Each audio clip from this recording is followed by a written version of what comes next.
Good afternoon. This is going to be an absolute treat. I would like to start by giving a land acknowledgement statement. Here at the California State University Northridge University Library recognizes and acknowledges the Sesivitam, the first people of this ancestral and unceded territory of Sesivenga that is now occupied by our institution. And it honors their elders, past and present, and the Sesivitam descendants who are citizens of the Fernandino Tataviam Band of Mission Indians. The library recognizes that the Sesivitam are still here, and it is committed to uplifting their stories, culture, and community. I'd like to give a shout out to the co-sponsors for making these events possible this month: the University Student Union, Educational Opportunity Program, the California Faculty Association Northridge Chapter, the Provost's Office, Africana Studies Department, and the Tom and Ethel Bradley Center, as well as the Criminology Department. This particular event is co-hosted with Family and Consumer Sciences Department and the Trends Club. Thank you for all being here. I'd like to go ahead and introduce our speaker. And before we talk about history, I want to begin with leadership happening right now. TJ Walker is a co-founder of the Black Design Collective, an organization committed to mentorship, access, and equity for emerging Black designers and creatives. The collective exists to ensure that talent is not limited by opportunity, and that the next generation understands that design is both cultural power and economic power. And that mission matters because streetwear today is not just fashion, it is global infrastructure. The global streetwear market exceeds $300 billion. Sneakers alone generate $90 billion annually. Luxury houses collaborate with hip-hop artists. Culture drives commerce. Identity drives design. And here in Los Angeles, that cultural influence translates into real economic power. LA County has long been considered the apparel manufacturing capital of the United States, home to thousands of apparel companies and the majority of domestic cut and sew production. Much of the cultural DNA behind today's global streetwear industry was built right here. But that didn't happen overnight. It was built. And one of those architects in that shift is TJ Walker. Long before streetwear was studied in classrooms or sold in luxury boutiques, TJ co-founded the Los Angeles-born Cross Colors brand, a groundbreaking label that fused activism and fashion when very few brands dared to do so. With its bold messaging, clothing without prejudice, Cross Colors became a cultural force worn by Tupac, the Notorious B.I.G., TLC, and Will Smith during the Fresh Prince of Bel-Air, Snoop Dogg, and even Muhammad Ali days, and decades later revived by artists like Cardi B and Bruno Mars. It didn't follow culture, it helped define it. I was just reminiscing with my colleagues about the t-shirt I have with Tupac's likeness sketched on the front, emblazoned with the Cross Colors patch on the back of the neck. It's one of my favorite shirts. At its height, the brand reportedly generated over $100 million annually, proving that Black-owned, culturally rooted fashion could scale into a major commercial enterprise. TJ is not just a designer, he's a cultural architect, an entrepreneur, a bridge between community and commerce. And through both Cross Colors and the Black Design Collective, his work continues, connecting legacy to leadership and history to opportunity. Students, the industry many of you hope to enter exists in part because of pioneers like TJ expanded what was possible. He didn't wait for permission, he built. Please join me this afternoon in welcoming a pioneer of American streetwear and a champion for the next generation. I give you TJ Walker.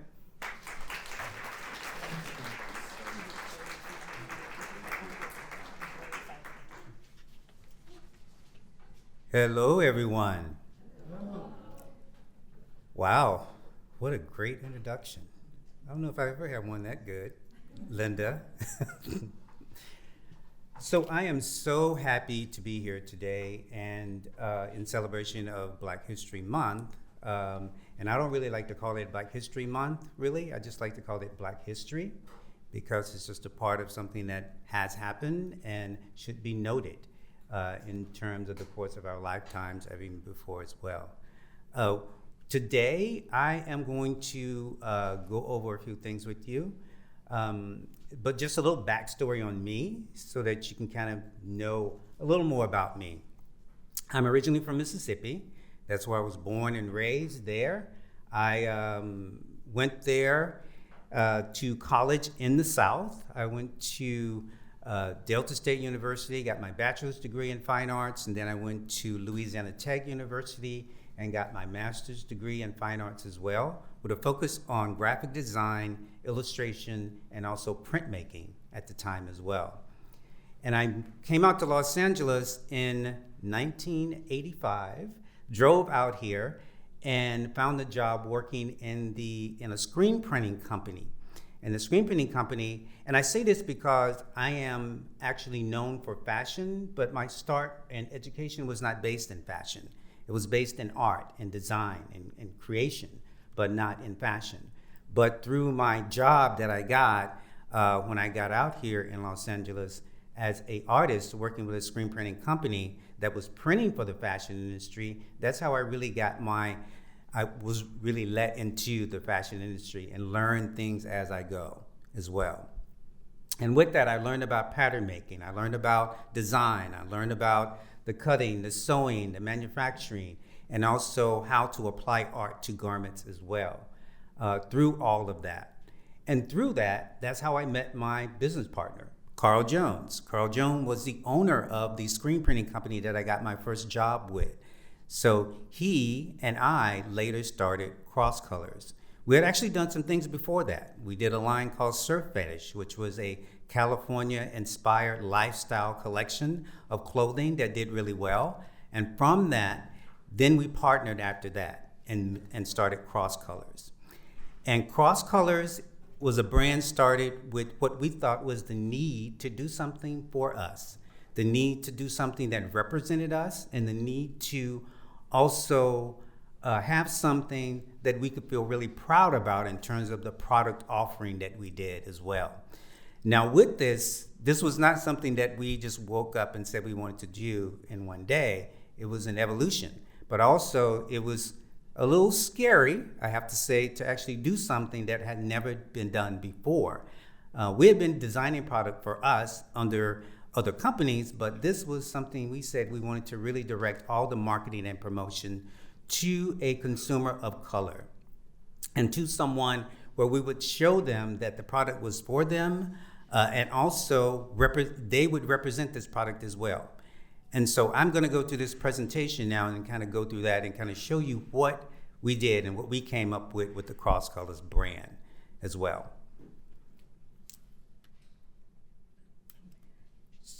So with the Cross Colors brand, we had bright colors. That was it. That was the draw, because when we started Cross Colors, there weren't many companies that had color in their collection. So this is my business partner here, Carl Jones, he and I, and we just kind of redid a picture that we did in the 90s, and we just replicated it a few years back, about 10 years ago. We did it again with the dog as well that was sitting in the middle. In the original picture, we had a Rottweiler in the picture as well, and that Rottweiler was huge. And Rottweilers were really popular back in the 90s too, as well as a dog, and as well as Dobermans also as well. We were, during that time, as far as the 90s are concerned, we had so many people that we dressed back then. We didn't really know how to get our product out into the market. So we had our marketing director at the time, who was David Stinnett, to go to the studios and take some of our leftover samples that we were making for salespeople to the studios and see if anybody liked them. Because we wanted to do something to see if we can get it out there, because we truly did not have the money to market and promote. We didn't have the money to pay for campaigns and those kind of things then, but we found another way to kind of reach it by having him take it to the studios, and he landed at the Fresh Prince of Bel-Air as the first place that he stopped to actually do product placement. And with that, he got there and he was introduced to Will Smith, dropped off the clothes, or actually called us before he dropped off the clothes, because he said that they liked the clothes so much, and he wanted to know at that point what we should do, or what he should do with the clothes, and we told him to give him everything. So that was the only stop he made that day, and he gave everything to Will's, to the show, The Fresh Prince of Bel-Air, and the next few days we saw the clothes all over the TV. They were all over the show, and they continued to ask for the product. But for us, that was a learning process, because it showed us that we could do product placement, which we didn't even know what that was, but we did product placement, and we did that time and time again. And so that's why you see, like, the individuals here, even in this layout, as far as the 90s, anyone from Snoop Dogg to Dr. Dre to TLC, Muhammad Ali, who would actually come to our factory and just stay. He spent the whole day at the factory, shook everyone's hands, and the whole company stopped for the day. Other individuals came through too. Cicely Tyson and others too as well would come through the building. And now today we dress people the same way, pretty much. We have the likeness, we have Bruno Mars that we dress, we have Cardi B, we have other individuals too that we dress. And Rihanna was one that really helped us too in our relaunch, because her stylist actually found the product at a thrift store and styled her in one of our pieces from the 90s. And that really set the tone for us and kind of gave us a push too, and showed people we were back in the industry as well. And again, we had nothing to do with that. We had nothing to do with that placement or anything like that. But my business partner and I continuously say that the brand does it on its own. It keeps coming back. It keeps giving us a sign that it needs to come back. And that is why we actually are back now in the industry, because the retailers started to call us about 10 years ago and asked us where was the Cross Colors product, because the 90s were hot. The youth were looking at that. The 90s and 80s actually were hot, and they wanted to know if we were interested in bringing the brand back. And we thought about it, and we did. We brought it back, and when we brought it back, we had to really go back to the drawing board, because when we first came out with the collection, there were no websites. There was no internet. Everything was done by hand. As you can see here in these sketches, these are hand-drawn from the 90s. These are some that I did back then to draw. I would draw everything. I sketch every piece front and back with the label placement, with the colors, markers, all those things too. Even you can see the sketch of the logo there too, from the Cross Colors brand as well. That was the original sketch that was done. The first name was called Cross Cultures, and it was called Cross Cultures, but we had a meeting with the attorney, and after they did a search, they said that someone else had that name and it would probably be better for us to do another name. And we did. We came up with another name, but we had done so much, had designed so many things that were based on the CXC, and so we didn't want to change the last letter to make it something else. So with that, we came up with Colors. It was myself, Carl Jones, and our marketing director, David Stennett, and we put our heads together and we came up with the name Cross Colors. And we really feel that that was more appropriate for the time as well, because our collection was also based on doing something for people of color, but it also was based on certain things that we really ingrained into the DNA of the brand. One of those was stop gang violence. And because of that, that was key, because gangs identified with colors. So we felt that the name Cross Colors would help also put into the brand the fact that we really, really focus on unity.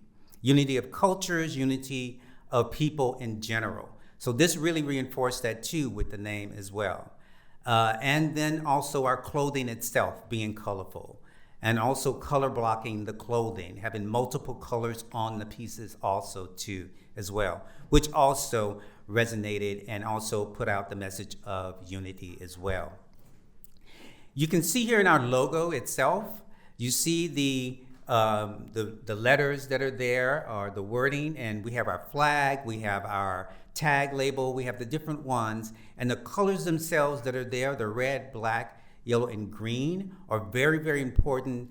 They were important then in the 90s, and they're important now. We still use the same logo and branding.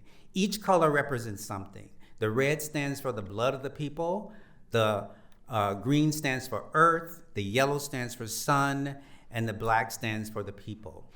So all these colors represented something then, and they still represent those things today. We came up with a tagline, and that tagline is clothing without prejudice. That was very intentional. That was intentional for the fact that we wanted to make sure that everyone understood that we wanted everyone to be included in the message. We wanted everyone to be included in what we were doing too as well, because education was a huge part of our DNA as well. And one of our slogan t-shirts is educate to elevate. And that still is one of the ones we sell today in our collection as well, since we've been back. Many of these slogans that we did back in the 90s are still the ones that are our best sellers on our website today as well for the collection. Here are some more sketches of the collection as well. These are some original sketches. And again, all these were done by hand during that time with markers, color pencils, and then these would be presented to the buyers as well.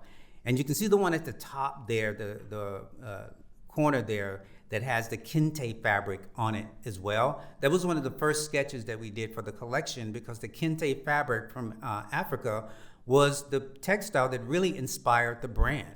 We actually had a lot of things based on that when we started the brand, as far as colors and the origin and those kind of things too. It was very important for us to kind of have that as our starting foundation for the collection as well. Here are some photos from our desert shoot. Our desert shoot was done in Palmdale on the dry lake bed there in the 90s. And it was done there for a few reasons. It was done there because it really gave us a feel what we thought of as Africa, or being on, in the desert there as well. But it also, out there, when you do photographs out there and with these vibrant colors and this texture and then the skin tones and those things like that, they really show up well out there. And many times the photo shoots were done in the late afternoon, right before sunset, so that they can really catch the perfect light for the day too as well. But as you can see, these photos are wonderful. These are from the 90s, and they look like they could be done today. And many of them we are using today as well in our current promotion and advertisements as well. We've actually done a thing where we've gone out there and reproduced some of those looks as well with clothing today and currently to do that, to recapture that moment as well. Here you can see some photos of some of the things, because we have many of the way we were able to do the product placement back in the 90s was because MTV and BHM, they had those shows and videos were really featured on the television back then, and we would do product placement for those shows, and we now still see the product on those shows today, and people send us clips in to show us those clips also shows, again, like Fresh Prince of Bel-Air, In Living Color, Martin, many of those that were done back then, they're still are able for us to look back and capture those moments too as well, and show them on our social media or even on our website as well. Because music is a huge part of the connection to the brand. It's from hip hop to R&B, and that's really shown with the people who wore the clothes then and the people who wear the clothes now. We have many of them that wear that. You can see there Cardi B, Nelly, Future, Rihanna, many others that are there. And of course, Bruno Mars, Xenia, Drake, others too as well. And you can check all this out on our website too as well. I need to do a little pub here. Go to our website, crosscolors.com, and you can see the history of the brand, and also you could probably pick up a piece or two as well. Something that's from the current collection and also something from the past collection too that we've redone as well. We also have other ways that we now today support artists from back then. Also in terms of legacy, we have what we call the hip hop legends, and we have the likeness of Tupac, Snoop Dogg, TLC, and other performers as well on our clothing that we have today. We actually have the license to do that legally, put their images on our clothes and sell them, and we pay them a royalty to their estate or to the individuals themselves as well. And this is another part that we actually play in supporting the culture, but also supporting those that were from the 90s, but also helping them today as well, whether they're here or whether they're not here with us as in terms of living. Here are some photos of our current product that we did a few years back, but you look at this and we really tried to mirror what we did in the 90s, and so you really can't tell very much difference from that, and some of the pieces are exact replicas of the pieces that we had in the 90s as well. Here are some more pieces from our current collection as well. Many of these are on our website. You can go see those. Here is an article that was posted in Vogue magazine a few years ago with Pierre Moss and his collection, and he brought his family along, and he considered us part of his family. You can see myself and Carl Jones in the background there, along with Dapper Dan and other people there, some models and others too as well. But this was a 2-page spread that was in Vogue magazine a few years ago. And it's very, and I show this for a couple of reasons. One is because he didn't have to bring us to the family, but he paid respect and homage to those before him and brought them in too, and he brought us in also too, so we could be part of this, so people could know that we were back, but also know that he was influenced by our brand as well. Here are just some articles or clips from publications there as well. And here's some more things that we've done in terms of collaborations. Collaborations are very popular these times in terms of collaborating with other brands. And we collaborated with the Hundreds, which was great. And that was really good because it really gave us a window into retail once again to some of their retail partners that they had at the time. And we also, with Pierre Moss, we also did a partnership with him, our collaboration. And that's why that the magazines got put into, the article got put into the publications as well for that. And our collaboration with Bruno Mars. So Bruno Mars, after they were featured on the Grammys with our product, Bruno and Cardi, Bruno contacted us and said that he wanted to further the collaboration by having us partner with him with our brand on his tour.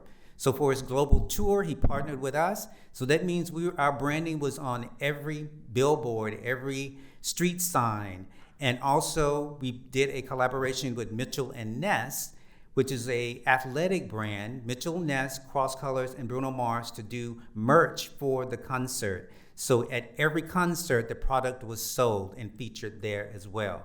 So again, that gave us exposure, global exposure, to another and new generation of people too as well. Here is the product that we did with Tupac, so you can highlight that. And we also do things too that we did in the 90s as well. We did collaborations with HBCUs. And we still continue that today. We also have a mentorship program too, centered around HBCUs, but also other universities. And we also work with Black student unions as well, specifically the one here at USC in Los Angeles. We work with them to have a mentorship program as well. But with that, we have HBCU product also. We created a division for HBCUs, and we have the product now. And we are doing a collaboration with the National Museum in DC currently, where our product is featured in their store in the museum, the HBCU collaboration and Cross Colors product. And we also have our product itself that's been placed in the National Museum in their permanent collection, and that was actually done a year ago. And so it's in their collection, and we're so happy about that. So you can go to the museum and see our product there in the Smithsonian as well. Our company, back in the 90s, we did community. Community was a huge part of the DNA of our brand, and it still is today. These are some images of some of the things we did in the past, like being part of the program at Otis College, where the students were challenged with designing product for cross colors. We also went to Marcus Garvey School as well, and you can see the kids there holding up the banner for cross colors. We also did community, where we gave away products to the community. Jordan Downs, we would go there, and other places too, and you can see that long line of people waiting to pick up their cross colors merch, as well as some other things too that we offer to them. And then you see down at the bottom, that's one of the current pictures of someone that we did a sponsorship for as well. And that completes the presentation, but I also wanted to say that Cross Colors is still vibrant and alive today. That is alive and going and thriving right now on our website, but also in retailers. We're in Zumiez, Nordstrom's, Macy's, and other accounts as well with the product line also. But I also have some other things that were mentioned earlier too, and that is Black Design Collective.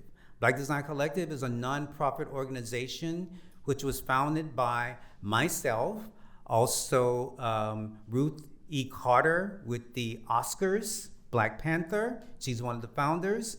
And Angela Dean, who designs for Patti LaBelle and other entertainers. And then Kevin Hall, who also designed for Halston back in the day, but also have his own couture gown collection. This organization has been in existence since 2018. And we're very proud of the work we've done and the work that we do. And we want to continue to do that work. And as a nonprofit, we have sponsors like Guess Jeans, who've been very generous to us over the years. We have Wells Fargo, and we also have other sponsors as well that contribute to. We now are doing a project called Upcycle 2. This is something where we're doing a project that leans into sustainability. It leans into sustainability and also local production and manufacturing. So this project is sponsored by all the other sponsors that I mentioned, as well as Salvation Army. Salvation Army donated some jeans to us and other products, and then we issue those out to the participants, and they are challenged to make a look. They make a look, but they go through workshops to help them in terms of guiding it. The theme this year is Grunge Reimagined, and they are now going to have a fashion show just like we did, because this is the second one. We did one in October as well, but we partnered with LA Fashion Week, with Art Hearts Fashion, and they will have their garments presented on a runway at LA Fashion Week in March. And love for all of you to come to that too as well. So we'll share that information also. But Black Design Collective, that's one of the things that they do. We also have courses we teach. So if you go to our website, you can see the 8 courses that we teach, everything from digital pattern making to Photoshop, Illustrator, 3D design, the history of Black fashion. All those classes are there taught, and they'll be starting in March next month. Those classes will be launched again for a spring session, and then they'll be coming back again in the fall. Our website is blackdesigncollective.com. And I just want to make sure that I say that our platform is based on helping designers of color, but we're not limited to that. We don't limit to who can enter the space, and we don't limit because we want it to be accessible to everyone. We just want to make sure that everyone's recognized and a particular group is definitely acknowledged in that making of that as well. But everyone's welcome to the space as well. We're located in downtown Los Angeles in the Newmart building. And you can see that information also on the website. So Black Design Collective, Cross Colors, and then also education is very important to me. I've been an educator for over 20 years, taught at Otis, FIDM, and just retired from Los Angeles Trade Tech College in the fashion department there. And now I focus primarily on Black Design Collective and Cross Colors Clothing. And I think that's it. What else? Well, you've expanded, I think. Oh, the product offering? Your brand. Oh, brand okay, got you. extension, Mm-hmm. But I'll stand next to you while I do this. Okay, thank you. Linda's my person that makes sure I get everything right. That's who this is right here. Oh, Oh, I'll let you hold oh, it. I'll hold it. And Wait till I start filming. okay, got you. A little something I forgot. So with Cross Colors, we also have other products too. We also realized when we came back as a brand, that's why we did the legends as well, so we can have another extension to the brand, not just focus on the Cross Colors clothing itself, but also give it other lanes in terms of multiple streams of income for the brand. And another way we did that is by adding a license too as well. We actually are licensed out our name for a makeup collection. So we now have makeup. We have makeup, and we also are working now on a shoe collection as well.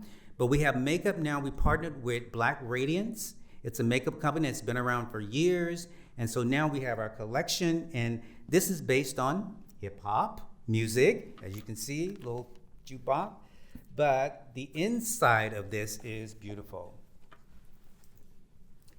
So this is the inside. And as you can see, the little microphones, cassette, player, tape, and all those things too, just to reinforce the theme of music. And this is eyeliner, makeup palette, and those things too that are sold individually. This is just a kit that shows everything in it that we give out to influencers and other individuals too as well. But this is also for sale on Amazon as well, if you want to go look it up. Thank you, Linda, for mentioning that, because it's really important that you, as a company and as a brand, and if you intend to do apparel, or if you intend to do any company really, make sure that you really have your foundation down, but extend and expand your brand. That's why brands like Ralph Lauren and others they sustain, because they not only do clothing, they do perfume, they'll do eyewear, they'll do accessories, they'll do these other things too. And they don't necessarily have to make everything themselves. They can give others the ability to make that with their name because they do it so well. That's when you grow. That's when you become a staple in the industry and in the market, and that's how you build legacy as well.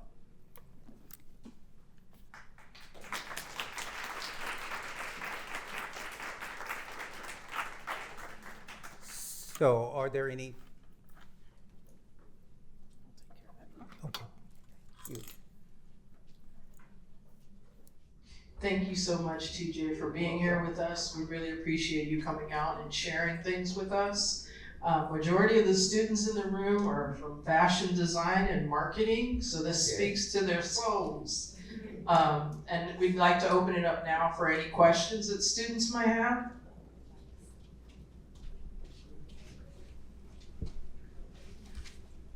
I know I have a question. Oftentimes, especially for students of color, to get launched in something, there is a road. And the way you presented this, it seems like, oh, he got a job here screen printing, and then he jumped right into it. So can you share a little bit about what that road was like for you? Okay, so the road it'd be a little different for me. A little different. And I just say that because of my maturity, because when I started in school, let's just say, I'm just gonna go a little further back. When I started in school in general, the schools were segregated. So the schools integrated when I was in the 5th grade. So those were the times and the challenges that were there. But many times I don't look at those as challenges. I look at those as ways of trying to figure out how you move. and how you go. I think growing up in Mississippi was a great thing for me because I always had to figure things out. I always had to figure out where to go and what to do next and try to get in that door or try to get in that space or get that opportunity that I thought I wanted to have. For navigating the industry in general, the best thing you can do is, one of the best things, is make sure you're prepared. Make sure you're educated. And I'm not saying that you have to go to formal college to do that, which is, okay, wait. You don't have to go to formal college to get the I'm just saying to focus on that special concentration, because I didn't focus on that avenue for myself. I managed to get in that avenue because I created it while I was in college. Because what I did was I didn't have fashion sketching classes in my curriculum as I navigated through, but I asked the professors if I could do it and if I could present it, and if it worked, then they would say okay, and they did. And so I curated my pathway too as well. So I think a lot of this is that you need to be out front and advocate for yourself, whatever you do. That's what I'm saying, because if I hadn't advocated for me and been my own advocate, then I wouldn't be able to do what I'm doing now, like stand here before you. No matter what situation you're in, you still have to make sure it's good for you. Even if you're getting an education in the college or specific curriculum, you still need to check what's going on outside of the campus too as well, to make sure that you are being prepared for whatever it is that you say you want to do or aspire to do. Because many times it moves so fast outside that you're not up to speed with whatever you're about to walk out the door with. So just make sure you're complete with that. And I would say just make sure you are tracking what's going on outside the door as well as what's in. And by that, you can check what are they looking for as far as job qualifications and those kind of things on the jobs and things like that too as well, so that you'll know that you're up to speed or getting up to speed. So in addition to your formal education, you might need to get some other education as well. And as being a Black man going through the industry, I would just say you need to make sure that you put dignity and ethics first in terms of how you navigate as well. And don't take everything too serious also. Don't do that, because that'll mess you up. And don't think too much as well about it. Thank you, I appreciate that. That's some great advice. Other questions from our students? Yes. I just was wondering, like she said, it sounded like you kind of jumped into it. Did you take any inspiration from other stylists? And if so, like which designers? Yes, I did take direction from other designers. The designers that I really took direction from were Willie Smith back in the day. If you don't know who he is, you should look him up, because he was pretty much, I would say, the one that really started streetwear in a way, upscale streetwear, that is. Patrick Kelly, I took inspiration from him because he's from Mississippi and he went off to Paris, and that's where I really wanted to go when I finished college, but didn't make it there. But he was definitely a great inspiration for me as well. But there are also models that were inspirational too. Just seeing, I remember Iman back in the day too, because she was amazing. And just, she wore the designers from back in the day, but she looked so good in the clothes. She made the clothes look good as well. So the models were, because I was illustrating, because that was my love also, illustrating. So I really gravitated to the models and also the designers from that period. Thank you. You're welcome. Could you talk a little bit about your sustainability project? Yes. So just sustainability in general, we with Black Design Collective, we lean into sustainability, but I just take that too. That's one of my personal things also, sustainability. And sustainability to me is reducing the footprint that you make when you're making things, okay? And I'll just say clothing, for example. I would say that for me, the sustainability piece would be to have micro factories all around the world that actually do production within that one facility, and you get it done and you get it shipped, and it stimulates the local economy as well in that area when you do that also. That way you don't have to worry about it coming from overseas. That way you don't have to worry about the long timelines and things of making product as well. Another piece about sustainability is talking about circular production and circular ways of making product.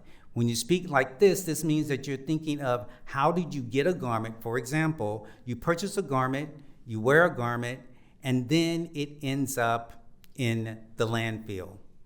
And then it goes away, and then you buy another one and do that, okay? That is not what I'm talking about. That's fast fashion, that's doing too many clothes, and it just ends up in a landfill, and typically, many times not here, but in other countries. It's shipped from here and goes somewhere else, and then it becomes a problem for them in another country. Circular production, this is where we lean into making sure that we increase the lifespan of a garment. By this, for example, the upcycle project that we're doing, that is a way that you do that, because we're taking garments that were once worn, primarily, and then we're repurposing them and making them into other garments. Even when you go thrifting, you're doing that. You are doing that. You're being sustainable. That means you're not going out buying a new garment from somewhere. You're buying something that was worn before or handled before, and you're putting it on again, increasing the life cycle. So anytime you increase the life cycle of the garment, that's circular production. But also, the way to make that work is that we have to change our mindsets, because we have been conditioned or being conditioned that fast fashion and having a new outfit every week is the way to go, or every season is the way to go. The way you have to do it, or the way that everyone has to be reconditioned, is that we have to go back to the old days. I'll call them old days, where you didn't have that many pieces in your closet, but the pieces you had in your closet were very valuable, and they were quality, and they last a lifetime, and you can hand them down. That's the type of mentality that we have to have, but that's a fight, because people love making money over and over again. But we have to go back to the mindset of making quality clothing and don't mind paying money for it, because it is made locally and it is quality, and you want to have it for a lifetime. That was a long answer, but that was my answer.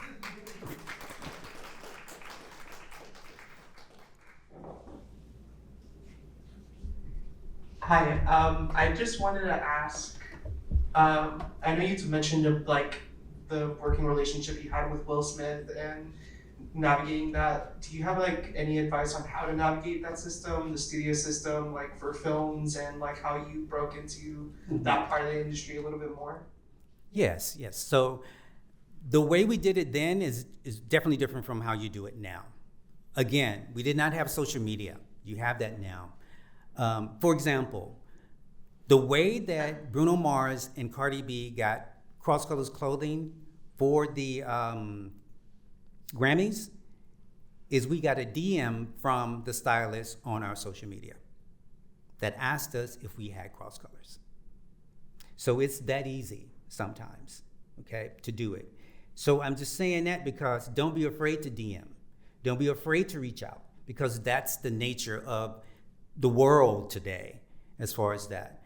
But another way is to actually, if I was doing a collection or reintroducing a collection, I would have a party for the stylist. I wouldn't have it for the entertainers. I wouldn't have it for I wouldn't have it for them. I would have it for the stylists and costume designers, because they're the ones that dress the entertainment. They're the ones that are right there. They're the ones picking out the clothes. They're the ones you really need to get on their radar for. That's what I would suggest. You're welcome. Hi, TJ. Hi there. So I just want a little bit of your inside scoop on what the future of like the job market in the fashion industry would be, because we have probably a couple juniors and seniors here. Like, it's slightly concerning, but I'm sure you have the inside scoop on what that would look like, say like 5-10 years from now. Oh, okay. I would suggest that. Repeat the question. For those of you that are about to, enter the job market, and you have concerns about what's out there for you and how to maybe be prepared for those opportunities, I would say not first, but one of the things, make sure you're prepared digitally to enter the market. And I say that because you need to be able to, my suggestion is that you need to be able to navigate programs that they're asking that you know when you look at the resume. Photoshop, Illustrator, those kind of things. Digital ways of making patterns, those things as well. You also need to make sure that you know how to get your concept across. If you're leaning into design, you need to know how to do that visually and be able to do it quickly. And that's why I'm going to say something that probably some of you might not agree with, but AI.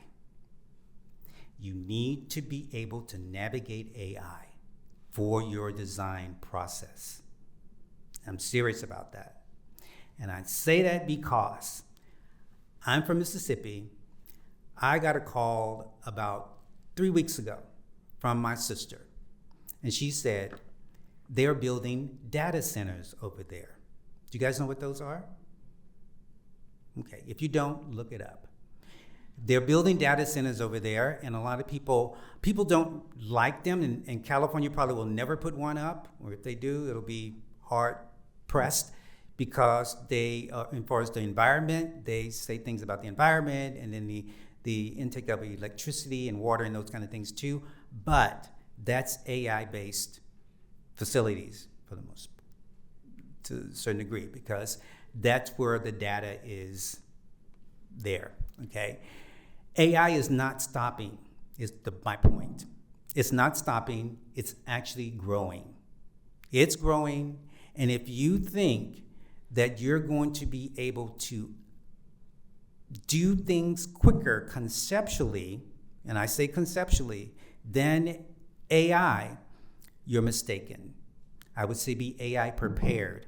I'm not saying you have to lean all the way into it. I'm just saying being AI prepared. So digitally prepared, AI prepared, and then also make sure above everything else, that you have the passion to do whatever it is you say you want to do. Because when all else fails, you can still lean on that. Okay? That's it.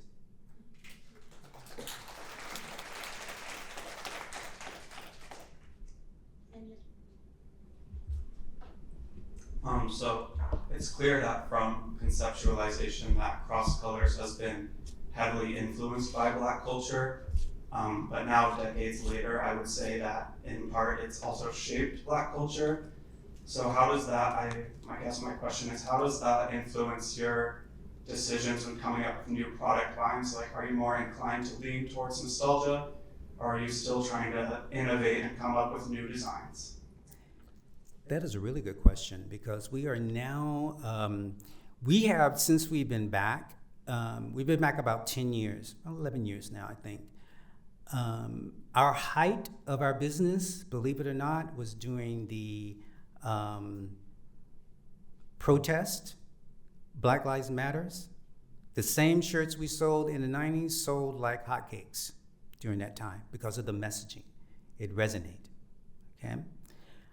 We were happy about that, but also disappointed, because we felt, although we want to sell product, we're like, why do we still have to have these messages said? Like, why is that? But it was great. Now we are about to launch, and we sell that same product. If you go to our website, you'll see the same t-shirts we sold in the 90s still there. Our best-selling t-shirt is the one with the flag label on it every time. We can't keep it. It just keeps selling. That logo shirt for the brand because of the messaging, because of the branding, because of the feel-good piece to it as well that people tell us that they get when they come in connection with the brand. But for now, those messages, they resonate with the younger demographics, but not as much. They resonate with those that know of the product, heard of the product before. So for us now, we're challenged, to be quite honest, to make new product, to make something that's new and that will catch the eye of the younger demographic today. And we're in the process of releasing our new collection in the fall of this year. And it's really beautiful. Like, it's beautiful bags, the clothing, and some other accessories too that we're launching with that. So to answer your question, we're addressing that. And we've been working on addressing that the whole time we've been back as well. And another thing too, is when we came back, or when we were given the opportunity to come back, we thought we should do something new. So we came out with a whole new collection and didn't even focus on our collection we had before. Guess what happened? They told us to go back and get the stuff we did in the 90s when we came back originally, because that's what they wanted. They wanted the old stuff. They wanted the OG stuff, as they call it. And now we are 10 years in now, and we have to evolve. We have to grow the brand. We have to reach that other, an additional layer of the demographic now as well. And that's what we're working on now for the fall. So stay on the lookout for that.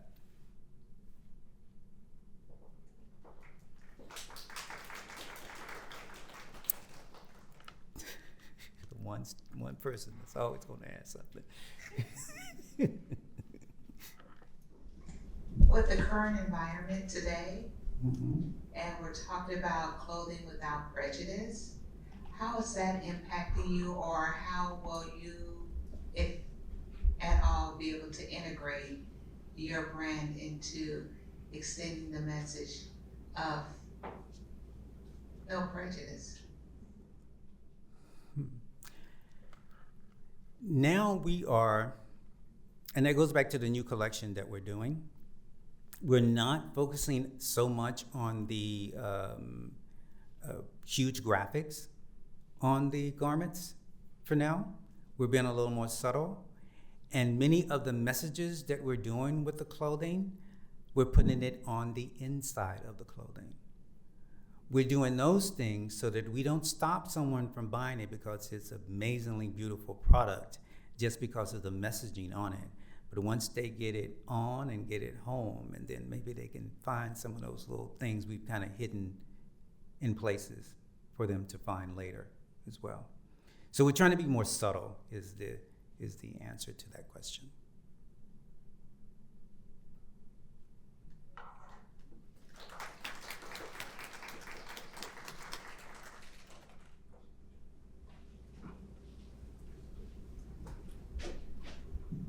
Hi. When you have a brand that has such a strong message, how do you suggest that you incorporate that into your design specifically, other than it just being like colors and text? And how do you innovate beyond just like something that's like so face first, you know? Does that make sense? Mm-hmm. Yeah. The important thing about branding, and I think for that question, it would be the story. Focus on the story. Focus on that, and maybe the visuals related to that too as well. Because you know that content drives your product now. It drives it. So your social, your website, all those things too, find that story, find that storyline, and do that, create that, and have your customers anticipating that. And you can put your messaging there. You can put the boldness there. you know, and then let your clothing be a reflection of that, but not as bold.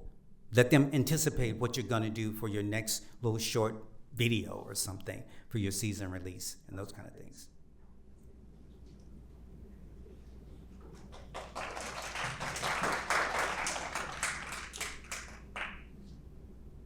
Any other questions? How do you set up your monies?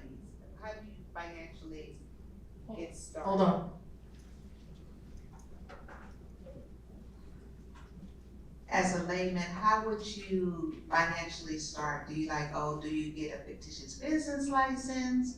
Do you get a permit? Do you open an account? Do you do Cash App, run me that money and don't? We ain't talking about it. How do you, how can you get started just, off the rip? Well, see, that's a whole class, Linda, that you're talking about. But How can you get started that and put something in your pocket and then go? well, you can get started putting something in your pocket, but don't quote me on this. You can get started putting something in your pocket by just starting to sell some product. Just start selling, okay? Just see if it sells, whatever. But the best way to do it is to set up your business.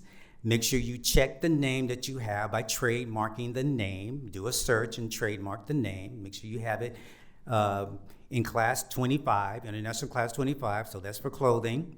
Then you want to make sure that you have your business set up, whether it's state and all those things too. Whole class, Linda. You make me go through the whole thing. And set up your business, and whether you're going to do an LLC or a DBA.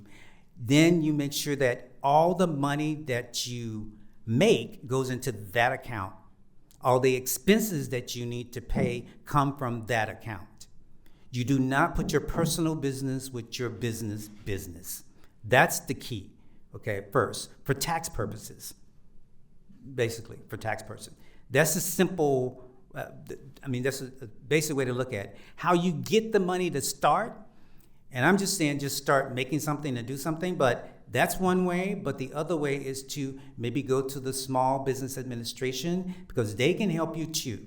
You can take free courses from them in how to do your business plan.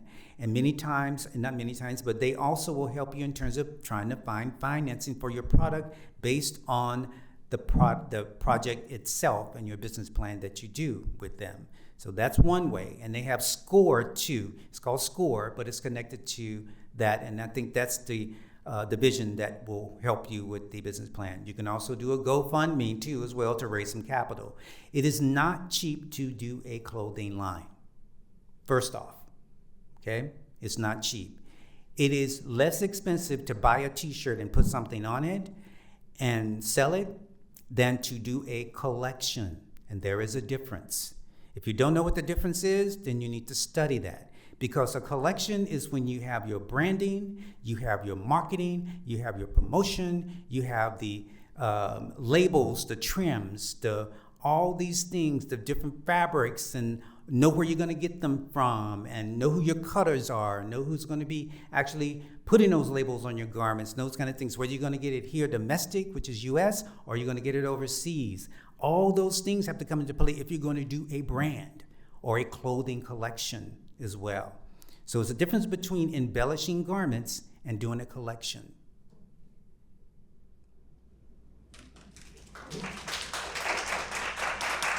I might have the last question. So, as a 90s kid, it was really exciting to see all of the sort of flashback photographs of just iconic people in iconic fashion. And I really appreciated hearing the history and the storytelling that went into the color choice specifically, and the use of color, and maybe even color itself as a form of messaging in fashion, right? And in my corner of the world, I hear a lot of discourse about color being really important right now, where things are literally getting whitewashed, right? So color itself being kind of resistance. And I'm wondering, as someone who has such visionary and ideas in the industry and experience in the industry, what do you think right now, in addition to color and messaging, is maybe something missing in the fashion industry that the industry needs? I think what's missing I don't know if it's missing, but the thing that I think resonates with people today more is being individual, having your own identity, and being able to do that. Creating a collection that gives the wearer or the buyer the opportunity to create their own identity with that look or with the way they put it together, I think that's what's missing. Because, and you want people, and also you want people to feel good about that as well. Like, that has to be the storyline. That, I think that would be the thing I would gravitate to, a feel-good thing rather than something that's gonna bring me down. So colors, and I'm not saying it has to be all colorful, but a hint of color, and say why as well. Tell the why for the things. And make sure that you're not just doing clothing for clothing, you're doing it for a purpose. You have a reason, you have a vision, you have something that you want to offer people, and have a give back.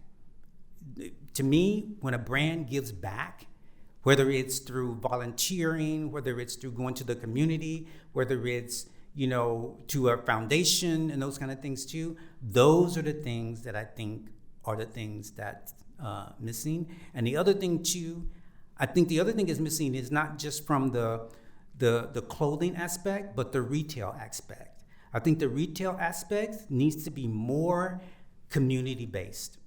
Like, the store is not a place where you just go buy things. It's a place where you can go have coffee.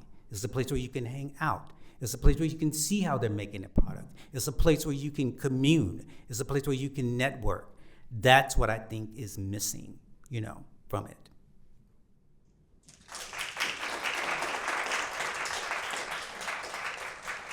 All right, is that it?